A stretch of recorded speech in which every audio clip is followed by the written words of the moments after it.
Bonjour Jean-Paul Hamon, Bonjour. bienvenue, merci d'être avec nous. Pour commencer, quand on parle de choc démographique, de quoi parle-t-on vraiment du point de vue d'un médecin de terrain? C'est, un afflux de patients, une transformation, des pathologies, le tout? Non, on constate, moi je suis rentré dans le syndicalisme en 2002 lors de la coordination nationale des médecins généralistes et déjà en 2002 on annonçait cette désertification. On disait que les médecins ne pouvaient pas continuer à travailler 60-70 heures par semaine, faire des gardes de nuit profondes et recommencer à travailler le lendemain. Donc c'est là qu'on avait obtenu un aménagement des gardes qui s'arrête à minuit, que les gens viennent à domicile au maximum. Et on avait annoncé cette pénurie. On voyait bien que le nombre de médecins, l'âge des médecins, faisait que dans 10 ans, Mmh. en 2002, on annonçait ça. Et rien n'a été fait. Alors maintenant, on augmente massivement un numerus clausus, c'est-à-dire qu'on accepte davantage de médecins pour les Mmh. études, mais seulement on n'a plus les capacités d'enseignement. Quand j'entends Gabriel Attal dire on va accueillir 10 000 étudiants en médecine, on s'interroge d'abord sur les capacités d'enseignement, parce que dans beaucoup de facs, les professeurs sont devant un amphi qui est plein, mais il y a beaucoup d'étudiants aussi Mmh. qui sont devant un écran. Donc il y a pas assez de Faute professeurs. d'enseignants. Il y a faute d'enseignants. Mmh. Faute d'enseignants. Donc là, pour nous, effectivement, moi, je suis passé en 7 ans de 1700 patients médecins traitants Mmh. à 2658. Mmh. Sur Clamart, où je suis installé depuis 73, on a perdu 14 médecins généralistes en 5 ans, et l'agence régionale Qui sanitaire donc ont pris leur retraite? qui ont pris leur retraite sans être remplacés. Et curieusement, l'agence régionale sanitaire trouve que la situation s'est améliorée. Mmh. On est passé de ZIP, zone d'intervention prioritaire, en ZAC, zone d'aménagement concerté, et là, depuis le 31 décembre, on est passé en zone blanche, c'est-à-dire que c'est parfait. Donc, on se demande un peu s'ils ne fument pas un peu la moquette à l'ARS, parce que perdre 14 généralistes sur un secteur où il y a 60 000 habitants, c'est pas rien. Mmh. Passer de 1700 patients médecins traitants à plus de 2600, c'est pas rien. Ça veut dire qu'il y a une pression sur les secrétariats. On a beau libérer tous les matins, on est 5 médecins, on libère 40 plages de consultation qu'on libère à 8 heures, et pareil à 14 heures. Mmh. C'est des gens qui prennent les rendez-vous à 14 heures pour venir l'après-midi. Donc Mmh. on essaye Et c'est vrai que c'est pas ce qu'on d'éviter. imagine d'une ville comme Clamart. Ça veut dire qu'aujourd'hui, la fracture dont on parlait nette entre, les territoires, en fait, elle n'existe plus et maintenant c'est globalisé? L'Île-de-France est le premier désert médical de France. L'Île-de-France. Mmh. Clamart, qui est l'ancienne Seine, hein, donc Bien sûr. toute proche de Paris, Oui, oui. était une zone déficitaire et est toujours une zone déficitaire, quoi qu'en pense l'agence régionale sanitaire. Mmh. Donc clairement, il y a un vieillissement de la population, il y a un vieillissement aussi des médecins, il y a des étudiants qui hésitent à s'installer, et on comprend pourquoi quand on voit comment ils sont traités à la fois par les députés, à la fois par le gouvernement là, depuis 7 ans.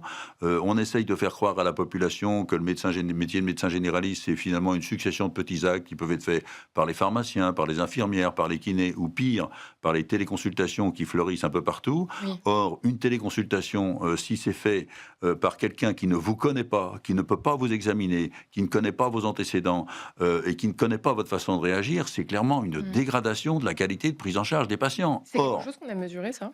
mais L'impact de la mais alors, téléconsultation à la écoutez, place d'une, c'est colossal. La caisse d'assurance maladie sait combien il y a de téléconsultations. Il y en oui. a de plus en plus, mais surtout, c'est une dégradation de la qualité de prise en Mmh. charge des patients. Moi, je vois quelques personnes qui ont été vues en téléconsultation. J'ai vu notamment, j'en parlais tout à l'heure, mais une personne qui était déjà sous Ritaline, donc qui la stimule pas mal.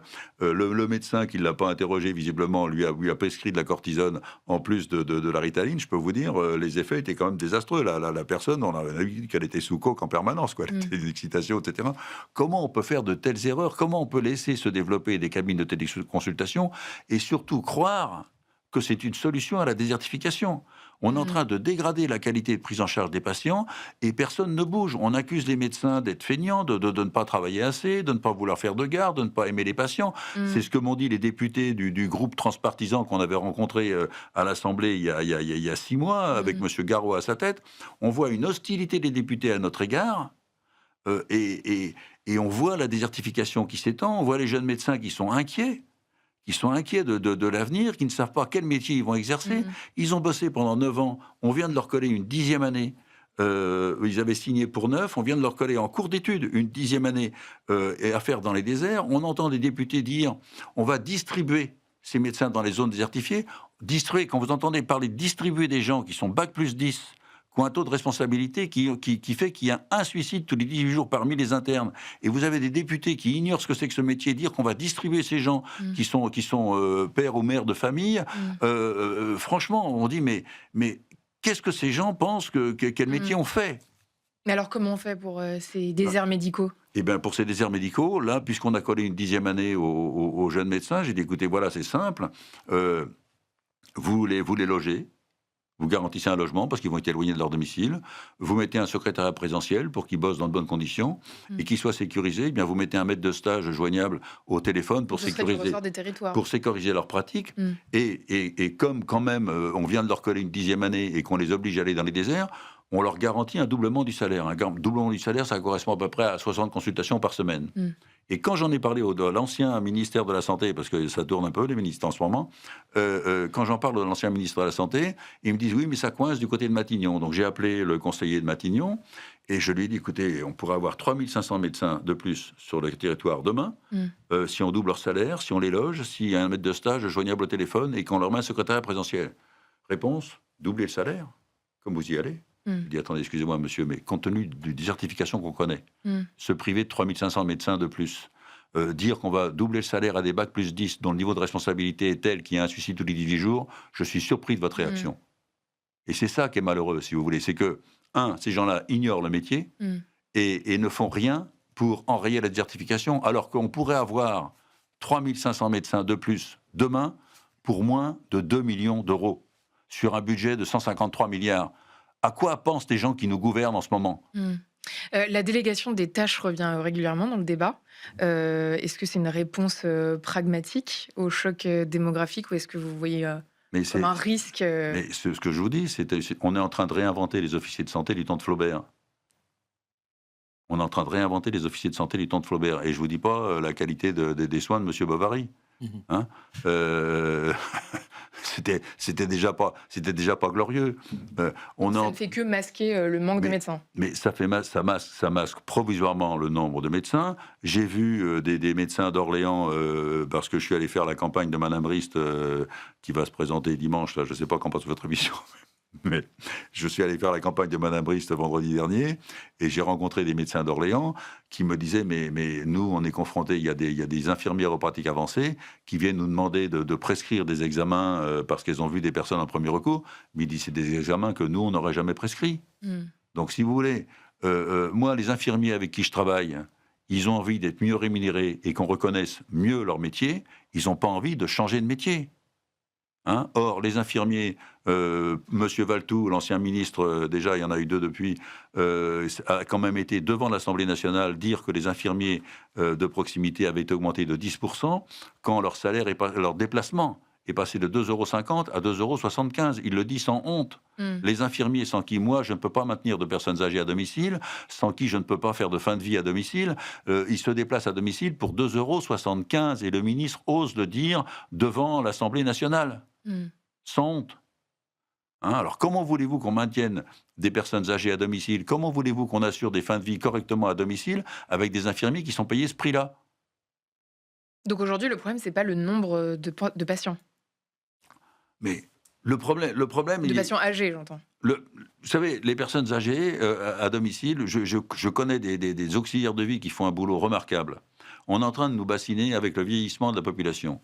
Qu'est-ce qu'on fait pour s'organiser face au vieillissement de la population? Est-ce qu'on construit des immeubles intergénérationnels comme il y en a à Londres depuis 50 ans?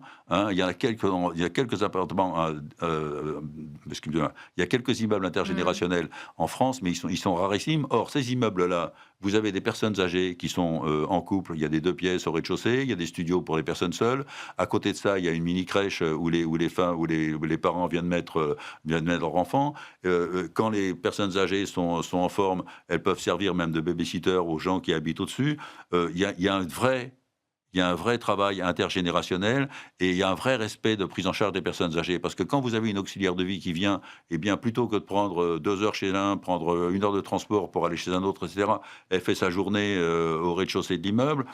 Quand c'est une personne seule, elle a un studio. Quand c'est un vieux couple, ils ont un 2 pièces. On permet à des personnes âgées, on les isole pas, on construit pas des ghettos à vieux qui font le bonheur de quelques sociétés qui prospèrent Mmh. là-dessus. Mais on a bien vu pendant le Covid que vraiment c'était une zone à risque pour les personnes âgées de construire ces EHPAD qui fleurissent un Mmh. peu partout. Ça n'est pas respecter les personnes âgées que de continuer à construire des EHPAD alors qu'on pourrait construire des immeubles intergénérationnels et faire en sorte que vraiment Mmh. la population âgée soit intégrée dans la population et Mmh. ne soit pas des parias dont on se débarrasse. Mmh. Et au-delà des téléconsultations, dont vous avez, évoqué l'impact négatif, est-ce que, la durée de la consultation médicale aussi, est impactée et dans quelle mesure, ça empiète sur la qualité des soins aujourd'hui? La durée de la consultation, c'est pas tellement la durée de consultation. La durée de consultation, elle change pas. On voit toujours 3 ou 4 patients dans l'heure, ça dépend des pathologies. Mmh. Il est clair que c'est justement le souci d'éviter, de rater une urgence, ou de rater une consultation qu'on aurait dû voir beaucoup plus rapidement. Mmh. C'est surtout ça qui nous inquiète et c'est pour ça que dans mon groupe où on est 5 voire 6, on libère tous les matins, 40 consultations, dès 8 heures et 40 consultations dès 14 heures. Et ces consultations-là sont prises dans un quart d'heure. Mmh. C'est là où on se rend compte que vraiment le niveau de demande et nous, on aimerait bien pouvoir installer, 1 ou 2 médecins supplémentaires, avec nous. Parce qu'on se rend compte, en plus, que les vieux comme moi, qui sommes habitués à faire des heures et cetera, on se rend bien compte qu'aussi que les jeunes médecins, voudraient bien assurer une continuité des soins Mmh. en travaillant des horaires qui soient corrects. Et quand je dis des horaires qui soient corrects, c'est pas les 35 heures, hein. Moi, j'ai mes 2 derniers associés, ils travaillent entre 45 et 50 heures. Ils font ça, mais ils font ça en 4 jours, 4 jours et demi. Mmh. Mais les semaines, elles font 7 jours. Donc pour nous, médecins généralistes, c'est assurer une continuité des soins, assurer une coordination des soins. Mmh. C'est pour ça qu'une des mesures dans le plan de financement de la sécurité sociale qui veut nous coller une amende pour dire aux médecins d'aller consulter 2 jours par mois dans les déserts, on se dit, mais comment ils peuvent imaginer que 15 médecins se succèdent sur un Ouais, ouais. territoire sans coordination, sans continuité des soins? Ces gens-là ignorent le métier réel qu'on fait, qui est fait de continuité et qui est fait de coordination des soins. Mmh. Et pourquoi? Parce qu'on parle beaucoup de retraite en France, mais très peu, du vieillissement, comme, choc sanitaire, global. Pourquoi selon vous, on est, en retard autant sur ce sujet-là? Sur le sujet de la retraite? Non, non, non, du vieillissement justement. Ouais, parce que les gens, ils voient pas plus loin que le bout de leurs élections. Hein, soit vous avez des élections tous les 5 ans, mais ils ne voient pas les élections dans 15 ans, dans 20 ans. Mmh. C'est ça qui est gravissime. Et puis en même temps, si vous voulez, moi je peux constater que, m'étant installé il y a en 73, les gens venaient me voir, ils partaient à la retraite à 65 ans et ils avaient le bon goût de mourir à 75 ans. Maintenant, non mais maintenant, si vous voulez, les gens, ils sont quand même beaucoup plus en forme. Moi j'ai vu, j'en parlais récemment, mais j'ai vu arriver une dame de 88 ans qui est venue me voir en consultation parce qu'elle était essoufflée. Alors, j'interroge, elle me dit voilà, j'étais dans le bois, j'étais en chaussures de ville, j'ai croisé le groupe de marche nordique qui était équipé, qui avait des bâtons, etc. J'ai eu du mal à les suivre. Mmh. Alors, je lui dis vous avez fait combien de kilomètres? 8. Donc, et elle vient me voir en consultation parce qu'elle est essoufflée, parce qu'elle ne peut pas suivre le groupe de marche nordique en chaussures de ville et sans bâton. Les personnes âgées sont 88 trop ans. vaillantes, c'est Et, ça la conclusion. le lendemain, je vois une prof de yoga de 90 ans qui me dit écoutez, docteur, ça va pas, je suis fatigué. D'habitude, il n'y a pas si longtemps, je marchais 10 kilomètres tous les jours. Là, je marche 10 kilomètres 2 fois par semaine et je suis fatigué. Alors j'étais avec mon interne, je lui ai dit, il doit y avoir une caméra invisible là, parce que tu vois, qu'est-ce qu'ils sont en train de nous Mmh. faire quoi. Si vous voulez, c'est que incontestablement les gens, les personnes âgées, heureusement pour elles, vivent Oui, de plus longtemps et en meilleure avec santé. des maladies chroniques qui apparaissent normalement. Mais avec des maladies chroniques, mais ils vivent correctement, si vous voulez, avec des maladies chroniques, mais ils vivent plus vieux et dans de meilleures conditions Mmh. qu'il y a 50 ans. Et là, alors j'avais appelé un économiste, je lui ai dit, mais écoute, pourquoi on se crispe sur la retraite à 64 ans? J'ai dit, mais au Portugal, en Espagne, ils sont à 67 ans, dans les pays scandinaves, ils sont à 67 ans. J'ai dit, combien on économiserait si on faisait la retraite à 67 ans? Eh ben, Mmh. il m'a pas répondu, mais c'est ChatGPT qui m'a répondu, 27 milliards. Bah voilà.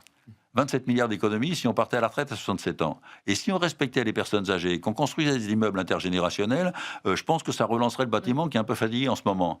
Donc, si vous voulez, si on construisait en pensant au vieillissement de la population, en adaptant déjà les appartements au fait que si vous voulez prendre un bain, eh ben, vous pouvez glisser un porte-malade sous la baignoire, vous n'êtes pas obligé de démonter la cloison, etc. Mmh. Prendre un bain dans de bonnes conditions, etc. Avoir des portes qui soient un peu plus larges pour qu'un fauteuil roulant puisse passer. C'est pas mettre de nouvelles normes de la construction des bâtiments pour qu'on puisse adapter vraiment les bâtiments Mmh. au vieillissement de la population et faire en sorte que les bâtiments soient adaptés au vieillissement futur. Construire des immeubles Mmh. intergénérationnels, respecter les vieux en arrêtant de construire des ghettos à vieux que sont les EHPAD, permettre aux gens qui sont déjà dans les EHPAD d'avoir suffisamment de personnel pour pouvoir ne pas mettre les personnes Mmh. au lit dès 6h30 parce qu'il n'y a pas assez d'équipe pour après le repas du soir. Donc tout ça, si vous voulez, ça fait qu'on ne respecte pas les vieux dans cette population, on n'anticipe pas le vieillissement de la population, et on méprise les médecins de proximité et les infirmiers de proximité qui pourraient éviter et raccourcir les hospitalisations. Merci, ce sera le mot de la fin de cette interview. Mais restez avec nous néanmoins, c'est l'heure du scan avec Hervé.